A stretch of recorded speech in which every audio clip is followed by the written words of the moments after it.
वन्यप्राणी संरक्षण व संवर्धन करण्यात वन विभागाची उदासीनता, बहुजन मुक्ती पार्टी तीव्र जनआंदोलन करणार।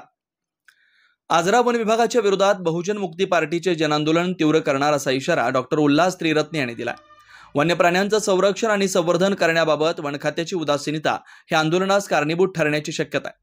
वन्य प्राण्यांकडून शेतकऱ्यांच्या शेतीचं होणारं नुकसान लक्षात घेता वन्य प्राण्यांचा बंदोबस्त करण्याकामी जंगल प्रशासनाचं दुर्लक्ष दिसतंय। परिणामी आता शेतकऱ्यांच्या नुकसानीकडे लक्षवेध करून वन्य प्राण्यांना संरक्षण आणि संवर्धनाची वन खात्याची जबाबदारी याकडे सुद्धा लक्षवेध करण्यासाठी बहुजन मुक्ती पार्टी आंदोलन करते। वन्य प्राण्यांची चित्र काढून शहरातील लोकांना माहिती मिळावी व वन्य प्राण्यांविषयी जिव्हाळा निर्माण करण्यासाठी इमारतींची रंगरंगोटी यावरच खाते पैसा खर्च करत असल्याचा आरोप होतोय। वन्य प्राण्यांचं संवर्धन आणि संरक्षण करताना मात्र वन विभाग हात हलवताना दिसत नाही।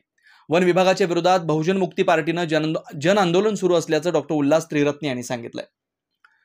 बहुजन मुक्ती पार्टीचे कार्यकर्ते प्रत्येक खेडेगावात शेतकऱ्यांच्या भेटी घेत आहेत। आंदोलनाची सुरुवात झाल्यापासून शेतकरी जागृत होत आहेत। सध्या बहुजन मुक्ती पार्टीने येत्या 9 एप्रिल रोजी देशभरात राष्ट्रीय स्तरावर जेलभरो आंदोलन करण्याचा इशारा दिला।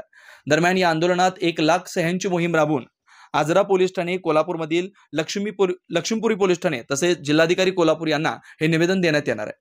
सदर आंदोलन शृंखलाबद्ध पद्धतीने होईल।